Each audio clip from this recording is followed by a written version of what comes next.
What's going on, y'all? It's your girl, Mary B. Welcome back to another episode of Something's Gotta Give. And on today's episode, I'm going to be talking about the experiences I had with homelessness throughout my adolescent years and how it's had a profound impact on my life till this very day. I've been doing some very intense shadow work through a therapy process called EMDR, which stands for Eye Movement Dissociation and Reprocessing. And to quickly summarize what that is, you are brought back to your most traumatic moments in your childhood to face whatever core belief was created then, to then reestablish whatever core beliefs are in alignment with you now, so it can help you manifest whatever you desire in your present day onward. I would always consider myself to be part of poor class or lower middle class.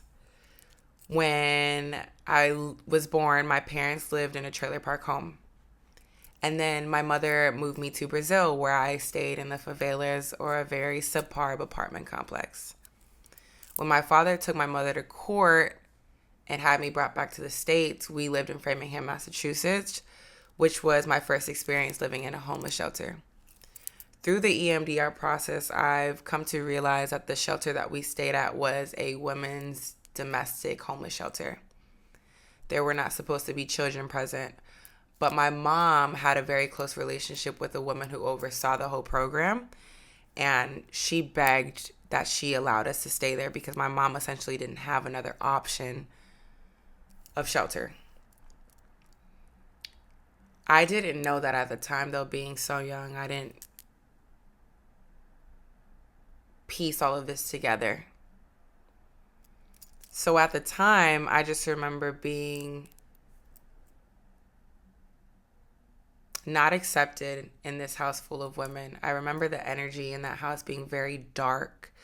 The lights were always very dim. The women were always cold, figuratively. They always had blankets wrapped around them. Their energies were very standoffish. They always seemed very sad and depressed.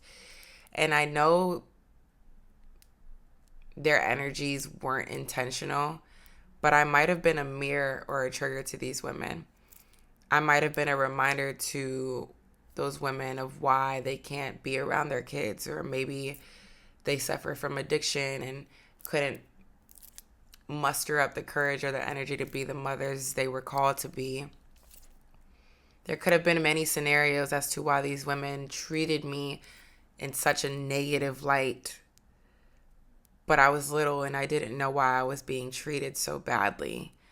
I remember being yelled at for maybe grabbing somebody else's food. The women there were very territorial and they weren't willing to share. And I just did not feel loved or safe or welcomed at all in a place that was supposed to be my home. And after we left Framingham, my mother brought me back to Las Vegas, and first through third grade, we were always bouncing in and out of shelters. When we would be in apartments, we were never there for long. I experienced a lot of eviction notices, and just opening the door to see policemen knocking there, telling us, "Hey, we have to leave. We're not paying rent." No child should have to experience that. No child should have to feel their shelter being ripped out of them. And because this happened so frequently, whenever we did end up in an apartment, I never felt like we were going to be there for long. I just knew we wouldn't be there for long, so I wouldn't allow myself to grow comfortable. My mother didn't have the funds to properly furnish the places that we stayed in. I didn't really have home cooked meals. I don't remember what my birth mother's cooking was like, if she ever cooked at all.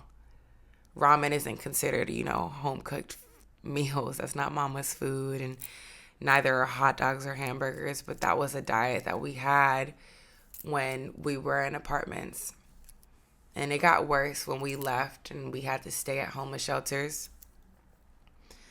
We would sometimes have to stay in the car, and the car would be packed with all of our things, and I was riding around with my mother in a very unsafe vehicle.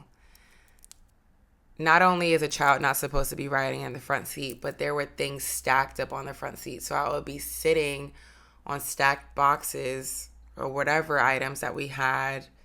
My head would be touching the ceiling of the car as my mom is driving around.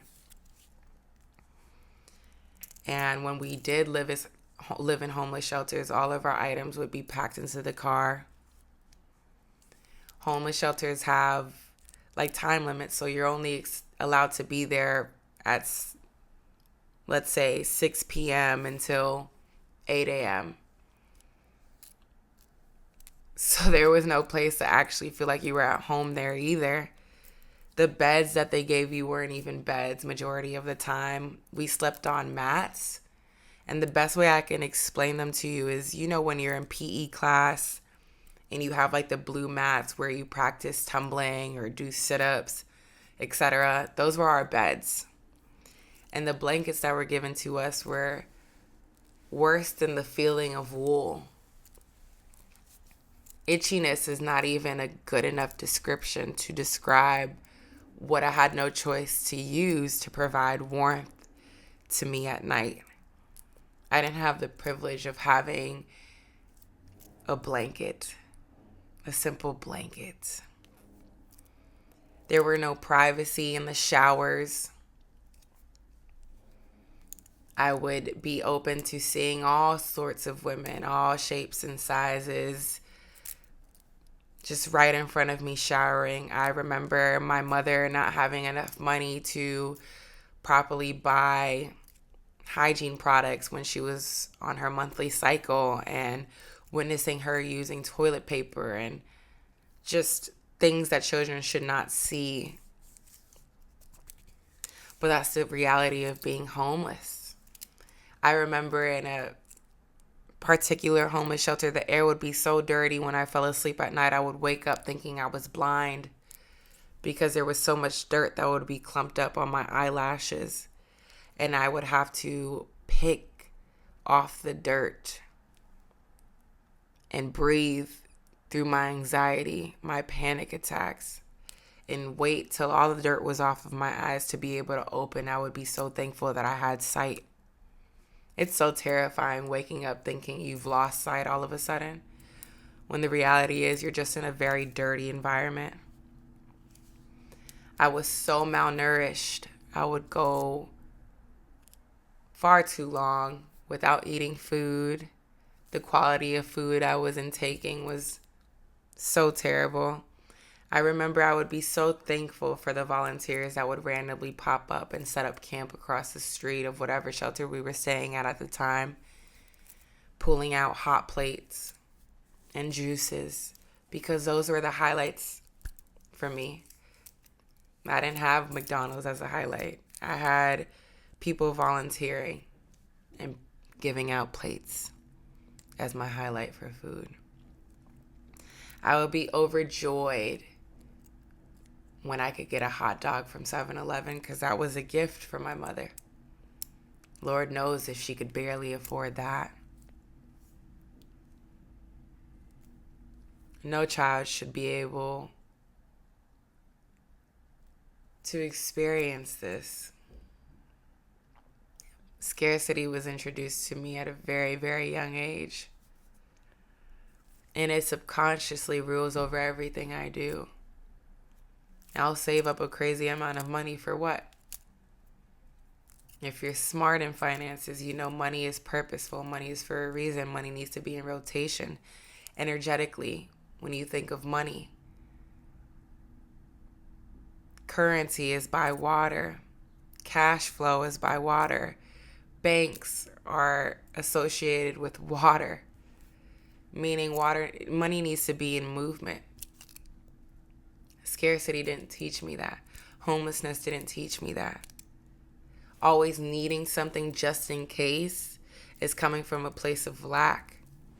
Is it my fault that I learned to operate like this? No. It was the experiences, the very real dark experiences I had in the very beginning of my life. We have an ongoing homeless population crisis today. And we've become so desensitized and so inhumane to the way we treat these people. And if only you knew what their reality was like, maybe you would shed a piece of kindness from your heart. Maybe you would be more helpful, understanding that homelessness is much more than what the eye sees. I can't believe that I've been saved from where I come from and I'm able to sit down and tell my story. I have a calling to bring awareness to these very dark subjects. Many people don't have the opportunity to get an education. When you're around shelters, you're open to everything. Everything's done in front of you. People do drugs. There's constant cigarette smoking.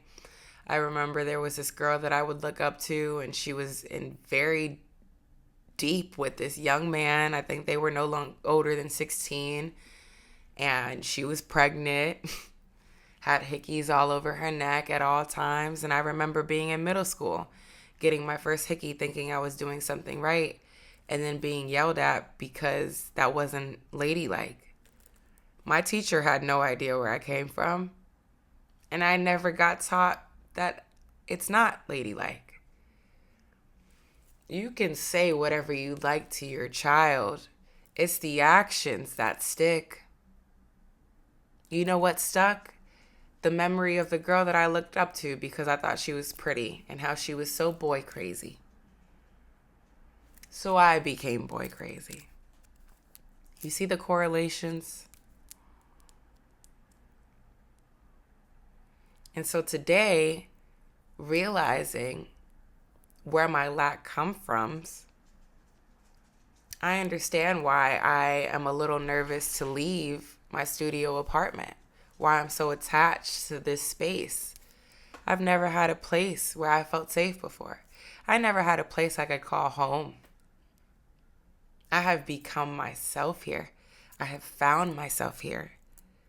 I have looked in the mirror and seen who was looking directly at me. And seeing through all the gunk, I found my inner child. That inner child knows shelters. That's what she knows. So the fact that I was able to get a home like this, inner me feels like, how could we ever get bigger? This was once upon a time impossible. I have to nurture myself a little bit more. Love on myself a little bit more. Show her the possibilities of how the world can be bigger, which means recreating a friend group, being around people who think bigger, have larger, looking at things that may not be tangible to me right now, but through reestablishing new core beliefs, we can one day have those great things. I can't control my past. It is very much real. That pain is very much inside of me. The only way I'm working through it is looking at it every day. Then looking at this, my present, this camera, this microphone, what I look like, what's on me. I bought these clothes. Someone didn't have to come to the shelter and donate whatever they had, and me piling through bags in competition with everybody else just to grab a shirt.